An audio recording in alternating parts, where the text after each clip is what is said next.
Welcome to this explainer. Grab your aprons and, let's put on our chef whites today because we're breaking down the mechanics of a deeply savory weeknight masterpiece, soy and sesame chicken thighs with pan gravy.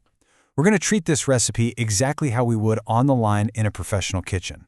We're talking strict protocols, precise temperatures, and the exact flavor-building techniques that elevate a simple meal into a flawless dinner service.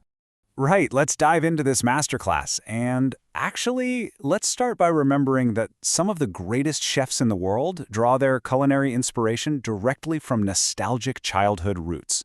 Look at this quote from the original recipe. This deeply savory chicken was their mom's go-to easy dinner. The foundation of truly great cooking is so often about passing down these proven, beloved flavor combinations. Our job today? Well, it's to execute them with absolute professional precision. So, here is our prep sheet for today's masterclass. 1. A chef's childhood classic. 2. Mastering the mise en place. 3. The two-stage roast. 4. Crafting the pan gravy. And finally, number 5, plating and service. Section 1. A chef's childhood classic. Nostalgia meets professional technique. Section 2. Mastering the mise en place. Setting up the station. Okay, chefs, here is your prep list. We're working with 1 3/4 pounds, so that's about 4 pieces of bone-in, skin-on chicken thighs. And let me tell you, keeping that bone-in and skin-on absolutely vital for moisture and flavor. Don't skip it. You're also going to need 1½ teaspoons of dark soy sauce, a teaspoon of toasted sesame oil, some kosher salt, and for our pan gravy, 2/3 of a cup of low-sodium chicken broth alongside 1½ teaspoons of cornstarch. Oh, and you'll definitely want your garnishes and sides ready to go, some steamed white rice, 4 halved hard-boiled eggs, and 2 thinly sliced scallions. Make sure you're utilizing both the white and green parts. Now, what's really interesting here is the professional attention to detail when it comes to our pantry staples. We are literally separating the soy sauces by their distinct culinary functions. The dark soy sauce, think something like likum ki, is rubbed directly onto the chicken before cooking. Why? Because it builds this incredibly rich, deep color during that initial roast. The light soy sauce, on the other hand, is completely optional and held back until the very end.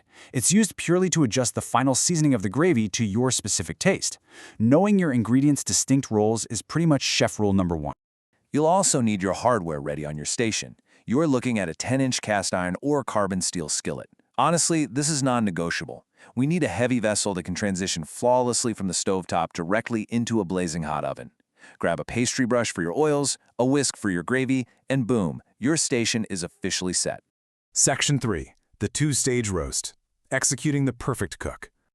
Precision is absolutely everything in a professional kitchen. So you've got to start by preheating your oven to exactly 400 degrees Fahrenheit, which is 205 degrees Celsius. And double-check that your oven rack is adjusted right to the middle position. We want that perfect, even heat distribution. All right, here's your exact workflow for the cook. First, right in that 10-inch skillet, rub the chicken thighs all over with the dark soy sauce. Arrange them skin side up and lightly season with salt. Step 2, we roast them for about 15 minutes. Step 3 is where the magic really happens. Using oven mitts, carefully pull the pan out and use your pastry brush to apply a thin coating of toasted sesame oil all over the chicken. Then, boom, right back into the oven for another 25 to 30 minutes. Notice how we didn't put the sesame oil on at the very beginning? By brushing it on during the second stage, we prevent those delicate toasted sesame flavors from burning in that 400-degree heat. It creates a beautifully complex, layered flavor profile. It's a total game changer. You know, a timer is great, but a chef's absolute best tools are their eyes. After that first 15-minute roast, the recipe notes the skin should be matte and dry to the touch. That is your sensory cue to apply the sesame oil. By the end of the second roast, that skin will have evolved into something completely different. It's going to be gorgeously shiny and crisp. So, the crucial point for both food safety and optimal texture is temperature control. You pull this pan when an instant read thermometer, inserted right into the center of the largest piece of chicken, hits exactly 180 degrees Fahrenheit, or 82 degrees Celsius. Listen, 180 is the magic number for dark meat to ensure it is incredibly tender and fully safe to serve. Section 4. Crafting the pan gravy. Building layered, complex flavor. While the chicken rests, here are your steps to pan sauce perfection. First, in a small bowl, whisk together your chicken stock and cornstarch, then just set that aside. Next, place that skillet full of all those glorious drippings right over medium heat on your stove. Pour in your cornstarch mixture and cook it, whisking constantly. You want to bring it to a boil until it thickens to a rich, gravy-like consistency, which really only takes about 2 to 3 minutes. That high-paced, constant whisking is absolutely critical here to prevent lumps and create a glossy, professional-grade sauce.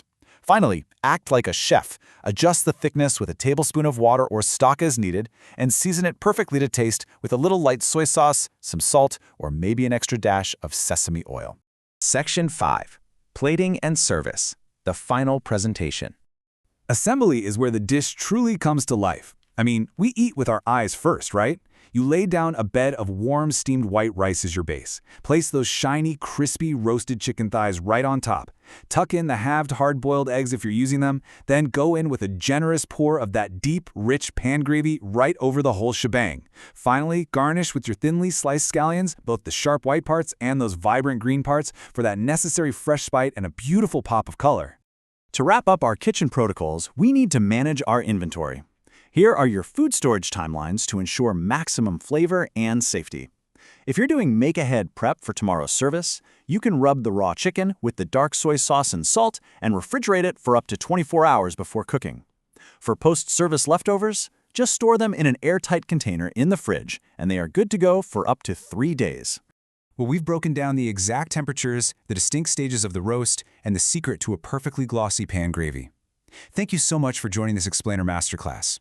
I really hope you feel empowered to bring these exact professional techniques into your own kitchen tonight. So now that you have the chef's blueprint to master this deeply savory, nostalgic classic, how will you elevate your next weeknight dinner service? Keep experimenting, keep tasting, and I will see you at the next Explainer.